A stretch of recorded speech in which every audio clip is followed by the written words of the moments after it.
ದಕ್ಷಿಣ ಭಾರತದ ಪ್ರವಾಸದಲ್ಲಿರುವಂಥ ಪ್ರಧಾನಿ ನರೇಂದ್ರ ಮೋದಿ ಅವರು ಹಲವು ಕಾರ್ಯಕ್ರಮಗಳಲ್ಲಿ ಭಾಗಿಯಾಗ್ತಿದ್ದಾರೆ. ಅದರಲ್ಲೂ ಈಗ ತಮಿಳುನಾಡಿನ ತಿರುಚಿರಾಪಳ್ಳಿಯಲ್ಲಿ ಪ್ರಧಾನಿ ನರೇಂದ್ರ ಮೋದಿ ಅವರು ವಿಮಾನ ನಿಲ್ದಾಣದ ನೂತನ ಟರ್ಮಿನಲ್ ಅನ್ನು ಉದ್ಘಾಟನೆ ಮಾಡಲಿದ್ದಾರೆ. ಅಂತಾರಾಷ್ಟ್ರೀಯ ವಿಮಾನ ನಿಲ್ದಾಣದ ಟರ್ಮಿನಲ್ ಇದು 1100 ಕೋಟಿ ರೂಪಾಯಿ ವೆಚ್ಚದಲ್ಲಿ ನಿರ್ಮಾಣವಾಗಿರುವಂಥ ಟರ್ಮಿನಲ್ ಪ್ರಧಾನಿ ನರೇಂದ್ರ ಮೋದಿ ಅವರು ಉದ್ಘಾಟನೆಯನ್ನು ಮಾಡಲಿದ್ದಾರೆ. ತಮಿಳುನಾಡಿನ ತಿರುಚಿರಾಪಳ್ಳಿಯಲ್ಲಿ ಇರುವಂತಹ ವಿಮಾನ ನಿಲ್ದಾಣದ ನೂತನ ಟರ್ಮಿನಲ್ 1100 ಕೋಟಿ ರೂಪಾಯಿ ವೆಚ್ಚದಲ್ಲಿ ನಿರ್ಮಾಣವಾಗಿರುವಂತಹ ಟರ್ಮಿನಲ್ ಅನ್ನ ಉದ್ಘಾಟನೆಯನ್ನ ಮಾಡಲಿದ್ದಾರೆ.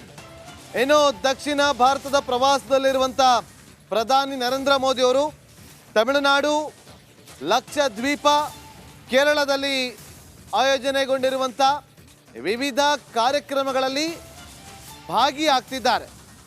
ಒಟ್ಟು 19,850 ಕೋಟಿ ರೂಪಾಯಿ ಮೌಲ್ಯದ ಅಭಿವೃದ್ಧಿಯ ಕಾಮಗಾರಿ.